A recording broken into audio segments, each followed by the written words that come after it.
Side hustle. Gaano ba ka-importante na meron po tayong side hustle?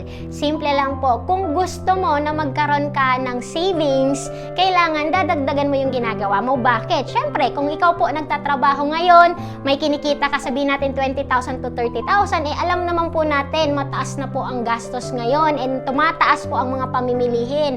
And ang nangyayari po, yung sahod po natin, hindi po talaga nagkakasya. Minsan po, kinukulang pa talaga, yun ang reality. Pero hindi ko po nilalahat baka po iba naman yung buhay niyo. Pero karamihan, yun ang nangyayari. Bakit po kailangan natin maging open sa mga side hustle, lalo na po mga online platform?